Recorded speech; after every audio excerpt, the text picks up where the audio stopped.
modern healthcare system won't help you heal. It's designed to keep you sick and dependent on drugs. If you want to get well, you gotta get out of the system. You found Predictive Health Clinic. Join us as we get well and stay healthy.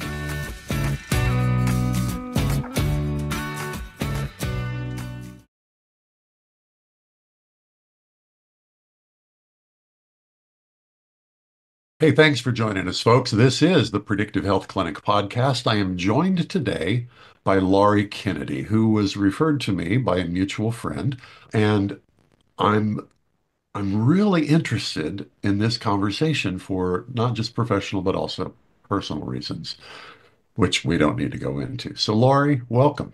Thank you so much. I appreciate your time being here with you. As you know, we keep it pretty tight here. The goal for the Predictive Health Clinic, every episode, we want to make sure that folks get information that they can actually use. So we want to focus on one particular health issue, something you can either help us recover from or prevent ever happening. So what's your issue? What's the one thing you want to talk about today? Burnout. I want to talk about burnout in the caregivers that support everyone in the medical space. Wow. Okay. How did you get interested in this particular issue? I'll bet this is going to be a good story. I am a caregiver myself. I've been a caregiver for well over 25 years in the disabled population nonprofit sector, 24/7 care provider, working within the home health space, in and out of doctors' clinics with my clients. And over the years, I have learned to really put everyone else in front of myself. And in That's doing kind of just a so, caregiver thing, isn't it? It's 100% a caregiver thing. And especially people who are, they really do love being a caregiver. They forget how much it affects them personally and how much it affects them long term. I'm gonna go off script just a little bit. I'm not going to chase a rabbit down a hole, but we are going to look at where the rabbit went.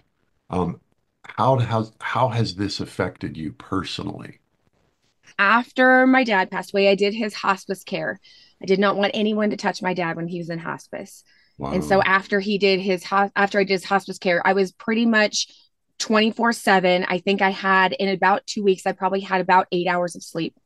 And after my dad passed, I really had to have a sit down conversation with myself because I said, I'm done. I do not want to do this anymore. Yeah. But I kept going back to, but it's what I enjoy. It's where I know I'm needed. I know that I'm good at this. And it really, that year after my dad passed, it was a huge struggle to actually figure out how to start making sure that I still enjoyed what I did and make sure that I was still giving care to my clients at my best ability, putting my best foot forward for them. So I'm reading between the lines here. I'm guessing that what happened was a combination of emotional, mental, and physical, we call it burnout, exhaustion, failure to take care of the machine that is delivering the goods. Yep. Am I reading that right? Yeah, that's correct. Right. I was 100% pouring from a cup that had absolutely nothing left in it. That's a better way to say it. Trying to pour from a cup that was empty. It was completely empty. How did that affect your life? Where did you see the effects? And what, health-wise, share with us some of the symptoms. Sure. Great question. I'm trying to think back, like, how did it all progress? Right after my dad passed, my concern then went to making sure that my mom was cared for. My mom has also been a caregiver her whole life. And it's kind of been passed down. Families. It's a family thing. Just to preface, I actually have been a caregiver since I can remember, in that meaning 5 years old. I have a disabled brother. And so it was just kind of ingrained to us as we grew up how to care for other people that couldn't care for themselves. So my brain immediately went to caring for my mom, not fully taking in what I needed to take care of for myself, the grieving process, the burnout that I did, the lack of sleep, the everything else that I let go. And so it was almost like everything was just kind of imploding on itself after my dad passed. I then went through a divorce within the same year, and then trying to figure out like where I was supposed to fit in, and still trying to do my job to the best of my ability. Everything just felt like it was falling to pieces. And I felt like I wasn't giving everything that I knew I could give because of all the outside things that I just had let go. All right, so let's talk about normally what I ask here, what are some of the common misconceptions about this issue? That may be a good question. I'm not sure. What are some of the common misconceptions Um, about I think caregiver? Sure. I think the biggest misconception that everybody, and I think this goes for any profession, is that burnout's just part of the job. It's not. Oh, that's It, actually really good. it's not. Burnout is not part of any job. And if you've reached a level of burnout, it requires you to push through things. And then you start to really you start to not be the person that you like anymore. You start to just not care about the things around you, the people around you. You don't give how you know you could give when it comes to it's just part of the job. Just get used to it. Just push through it. Well, It's I'll be frank biggest with you. misconception. I had a partner for 13 years who was a caregiver, and she was burnt out all the time. And I believed up until this moment that you said it, that burnout really was part of the job. I was one of those people that had the misconception. Oh, I was too. I was part of the it's part of my job. And burnout is not a badge of honor that you wear around with pride. It's a signal that you're doing something wrong and you need to change. Oh, And it doesn't mean you need I, to change your profession. It just needs to, you need to change the way you are carrying your load. for me right now, that's a mic drop moment. And I wasn't the one who was experiencing the burnout. I was the one who was living with the person who lived with the burnout. And from my side, it was zero fun, and it had to have been worse for her. Yeah, Wow. I'm it's so funny. I'm going to talk to our audience real quick. sure. Laurie said before we started recording, "Gosh, I hope I'm a good fit for your show." And I said, "I don't know. Let's find out." And I want to say to the audience, this has already been the single most revelatory interview I've had in this entire space because I personally had that misconception. I have thought for a long time, gosh, people who work in nursing, that's how I think of caregiving. I know Sure, sure. it's a broader category than that. But that category of people, gosh, I guess they're just burnt out all the time. And I just kind of accepted that's what it was. Okay. So the truth is that ain't a necessary part of the job. All right. No, So let's get to the meat of the subject now. sure.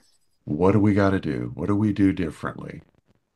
This, it's, And I think it's important to point out that you just said no matter your profession, yes, it's endemic with caregivers, but no matter your profession, if you're burnt out, that's not a signal that you're a hero. That's a signal that something's got to be fixed. So let's yes. talk about that. So when it comes to, and I will say that my mentor said this one time, and I was like, that's great. If you think I'm a great teacher, it's because I'm an amazing student. I am still learning ways to care for myself and allow myself to be active in my healing phase of burnout. It doesn't happen like fixing your burnout does not happen overnight. It's not a pill Nor you take. say that again. It's not a pill you take. No, I if it was a pill you would take, it would be prescribed or it'd be an over the counter, it would be easy and it'd be fine.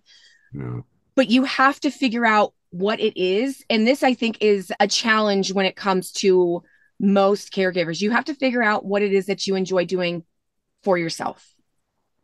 And so many people who were thrown into caregiving have lost the ability to be like, oh, I enjoy doing puzzles. I enjoy reading. I enjoy sitting out on the porch with my cup of tea. You forget all those little things because everybody else comes first. So the first step in your burnout is stopping and taking the time to try to remember what it was that you enjoyed doing before you were so active in your role as a caregiver. And it's not easy. It's definitely not easy. And I think that the biggest thing to remember is it's okay to try to remember. And then if you start doing those things, be like, I don't enjoy this anymore. It's okay to be like, okay, cool, let's find something new. And allowing yourself that space. The next biggest thing that is, I think the next hardest thing is creating boundaries around, you know what? I said that I'm going to stop working at 7 p.m. I'm going to stop working at 7 p.m. I said that I'm going to take Sunday off. I'm turning my phone off. It's sitting on my nightstand. I do not have to touch it for the day. I am not, I'm not here to be your emergency relief. I need my time, and take that time to stay in bed all day if you really want to. If that's what makes you happy, then do it. If you want to go outside and sit and do nothing or whatever, if you want to go shopping, whatever it is that you enjoy doing, make sure that you take that time and not be worried about what's happening where you are not needed. There are other people that are here to help. And the third thing I think that is detrimental to that space is making sure that you have help and trusting that you have help that can do the job. So I know that sounds kind of backwards, but I mean, you need to find help to be able to create those things. But it's the third thing. You have to still be able, my boundary is that I said I'm going to do this. I'm going to do this because I need to do this. I need to figure out what I like doing. And I need to know that when I'm off work, when I am not caring for my brother, when I'm not caring for my mom, that I trust that those people have my client's best interest at heart, and I can take a step back so that I can come back tomorrow or 2 days from now and be like, okay, I'm good. What do we need to do? Because you're not the only person that can care for someone. There are many other people that can do your job too. If someone's sitting here listening to this thinking, well, but I take time for myself. I go and I sit on my deck and I drink coffee and I like that. But I'm still not sure that I'm still burnt out. yeah, I guess what I'm getting at is I have a suspicion, and I could be wrong, but I have a suspicion that the people who most need it are the least aware of it, at least for a while. I Am, will am raise my hand to that one. so what are some of the signs? Give us some of the signs that if you see this in yourself, you might be burnt out. I think it was Jeff Foxworthy who had the "you might be a redneck" signs. Yep. Yeah. Yep. Yep. So we need Here's your sign. what are the "you might be burnt out" signs? Yes. So I think my biggest indicators were I was done. I was like, you know what? Screw it. I don't care anymore. I was very apathetic. I did not care. I didn't have the Ooh. care that I needed for my clients. I didn't have any cares for anything happening in my personal life. I just didn't care. I was done. And I think the biggest burnout is you can feel it inside of your body. Little things that happen, someone drops something and you're like you just start getting, there's zero emotion and it's just frustration, anger. Anything that used to be like a brush off your shoulder, no big deal, is now a big deal. One of my biggest things that happened to me is when I was like, okay, you need to figure out something, is I had my purse sitting on the counter at our work. I work in a home space. So I was in the kitchen, I had my purse on the counter and I had taken some stuff out and I had my lunch sitting there and I had a drink and my like a candy bar, something on the counter. And I walked up and I did something for a client and I came back and my client had eaten like my candy bar off the counter. It's just a candy bar. I was furious over a Snickers bar, you guys. I was so mad. It's just a candy bar. It's not that big of a deal. But I was so angry over it. And I was like, okay, you need to like take a step back. And I really had to take a look at what it wasn't the candy bar. What was it that I was so irritated about? And it was just the fact that I wasn't able to even process that it was just a candy bar. Yeah. And that happened about 4 years ago. And I look at it now and I'm like, wow, you flew up the handle for nothing in particular. So I think the biggest sign of burnout is how you react to things that are inconsequential. Someone spilt some milk, someone needs help getting on and off to use the bathroom, getting up in the middle of the night to walk around, inconsequential things that are part of your job. And you become so emotional and irritated and you aren't able to process those things. I've learned from all the interviews I've done over the years with professionals in the metabolic health space that these emotions, particularly intense emotions like anger and fear, take a tremendous toll on us physically, metabolically. I was just talking with my wife about this last night. Anger has a place. Anger is an important emotion. Amen. There are times when anger is absolutely essential to survival. But metabolically, chemically in our body, anger is driven by cortisol and adrenaline, absolutely necessary, but the effects of cortisol and adrenaline coursing around inside our bloodstream are can actually be toxic over time. And if you're constantly experiencing anger, physiologically, you're doing damage to your own body. Mm-hmm. So okay. I'm just kind of trying to put all the pieces Yeah, together. no. And you're 100% right. To be completely transparent, I've lost over 100 pounds since my dad passed away and since I got out of a toxic marriage. And all those emotions that come into it, it plays a huge role in how your body holds on to things. And so I completely believe in releasing that. It allows your body to come back to baseline. And so I 100% agree with all of that. I noticed with this nurse that almost all of her friends in the nursing profession, she was a critical care nurse, were she was very unhealthy, and all of her friends were either also very unhealthy, by which I mean primarily they were seriously overweight, Yes. or they were absolutely fanatical in the other direction about Yep. fitness. Ironman competitors, bodybuilders, extreme distance runners, nothing in between. Is that common? I feel like it is a very popular trend in the caregiving space because at my highest point, I was almost 270 pounds. I'm 5'4". That was not a healthy weight. Oh, that's horrendously unhealthy. Yes. And when you think about it, all I did is I covered up everything that I possibly could with food because I didn't know what else to do to take care of myself.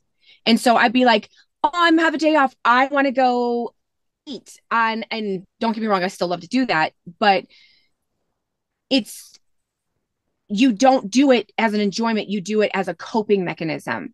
And so your body then holds on to all that. And it's not an enjoyment factor of, I want to go out to eat because we're going out to eat with my family and it's quality time. You go out to eat because I'm lazy. I don't want to cook anymore because I'm so tired. I just don't want to do it. I don't want to clean up. I don't want to think about it because there's a level of commitment to yourself when it comes to food and meal prepping and planning and then cooking and all that goes into it, which I enjoy a lot. I love feeding other people.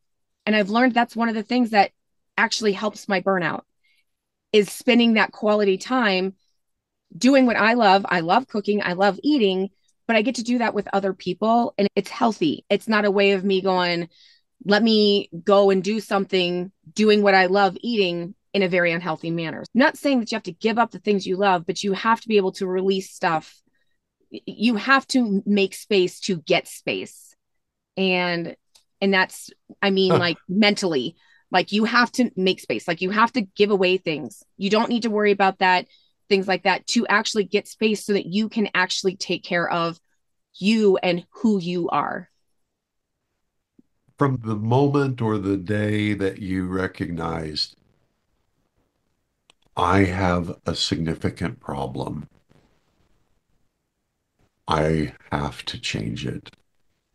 How long did it take before, once you took action, how long did it take before you could kind of turn around and look in your past and say, Things are I changing. really made progress? Yes. How processed?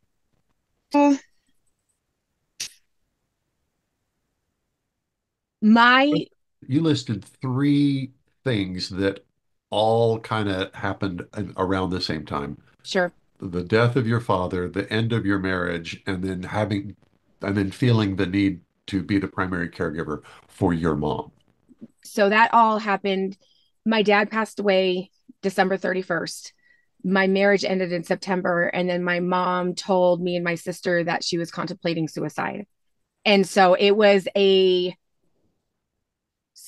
was a shit show in my life for a while. And Yeah. I would say about 6 months after that, I'm very much, and I'm still owning this and learning how to deal with it. I'm very much a person that I don't usually do things on my own. I usually go with people to do things.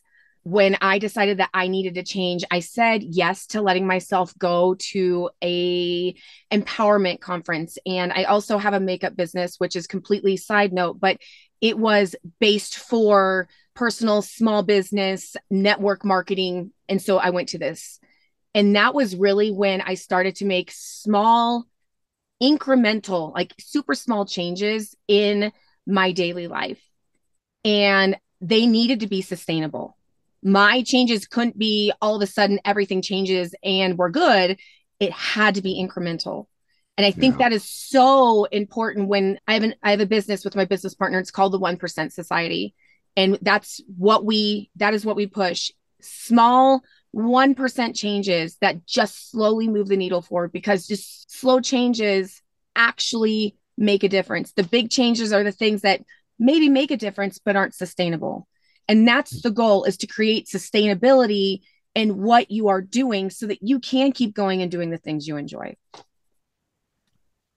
I don't remember who it was who I first heard it from. It's fairly common in the metabolic health space. The exercise program that works is the one you will do. Yeah, 100%. And, whether that's walking after dinner or 2.5 hours in calisthenics and aerobics and weight work every single afternoon, as long as you will do it, it will work. Yep. Um, Consistency. so that's what I'm hearing here. All right. We're getting down to the part of the show that is my favorite, the billboard message. If you had one health message to deliver and you had no more than 8 words to deliver that message, what would it be? Caring for yourself makes you a better caregiver. Booyah! It's That's good. it's all you need. Take care of you, and then you can do whatever you need to do for everybody else that relies on you. But you have to care for yourself first. All right. I'm going to say at this point, if you would like to turn off the podcast now, feel free to. We have done everything I wanted to do, but I want to ask Laurie one more question. We're going to call this bonus. Is it pretty common for caregivers to, I don't know any other way to say this. Just say it. Is it common for them to become caregivers out of a sense of they're not worth caring for themselves? What you're asking me is, do they care for others because they don't feel like they're worthy of caring for themselves, is what you're asking me. I think maybe, yeah.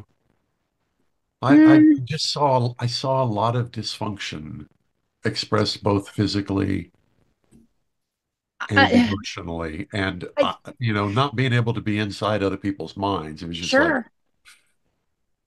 Personally, in the space that I've been in, a lot of the caregivers that I have worked with and in professionally and in, being an advocate for them and coaching them through their caregiving, they've actually come into caregiving by necessity more than they don't feel like they care for themselves. And like I said, I've been more in a home health space. Caregiving was kind of dropped into my lap as well because of like my brother and then family things. So that another story. But Yeah. so with that being said, I don't know if it's because they don't feel like they need to care, like that they don't feel valued or worthy of the care that they deserve. I think that a lot of times caregiving gets thrown at people and we become caregivers. And in that process, it's these people need so much right now that we forget that we also need things. And then that so we're so concentrated on making sure that this person that we are required to care for that needs our help, that can't do it without us, we forget that we also can't do it without us too. Yeah. So I don't know if that's there is a lot of, I mean, a lot of people go into nursing because they're like, I want to be a nurse. And I think a lot of people, and this is not in every space, but a lot of people go, nurses make good money and they only have to work 4 12-hour shifts and they get 3 days off and they've got rotations. And I think a lot of things happen like that with like teachers and things like that too, but they don't realize what's required of that time. And again, this is just me personally speaking. When it came to caregiving, it didn't feel like I wasn't valued, but it didn't feel like,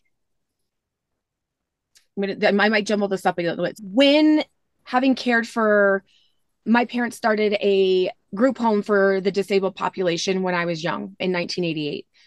And I was typical functioning. I didn't need care.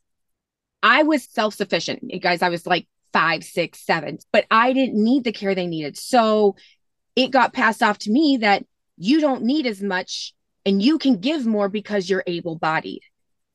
And so I grew up with the mindset of I can do it myself and I don't need to worry about it because don't feel bad, or you have nothing to feel like, you have nothing to worry about because you're able bodied.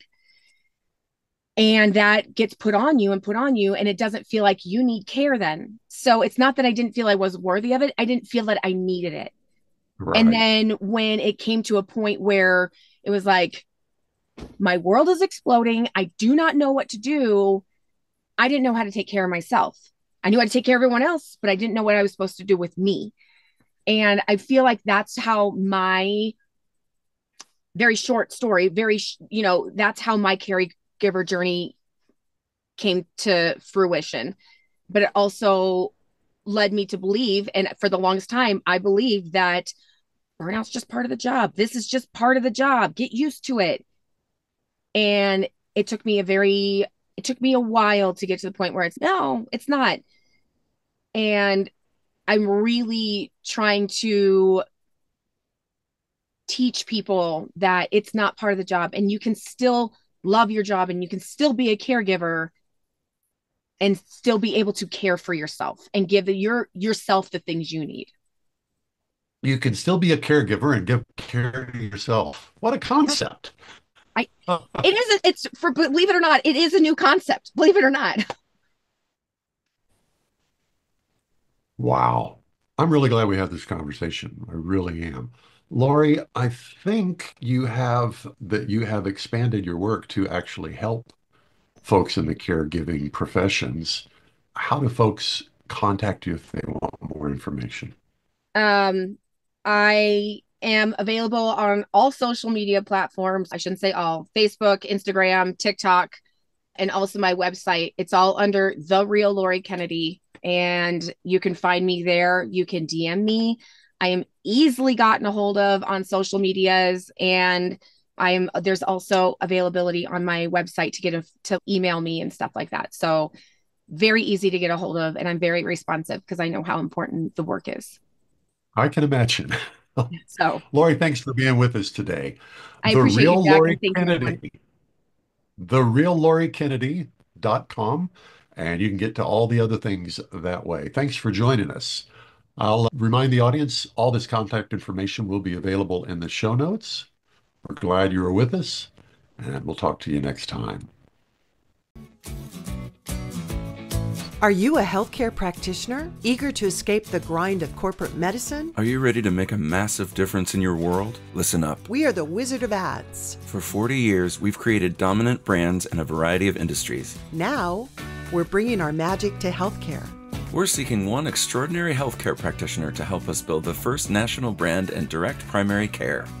If you think you could be that person, let's talk. Email us at health@wizardofads.com. Tell us why you think you're the one. That's health@wizardofads.com.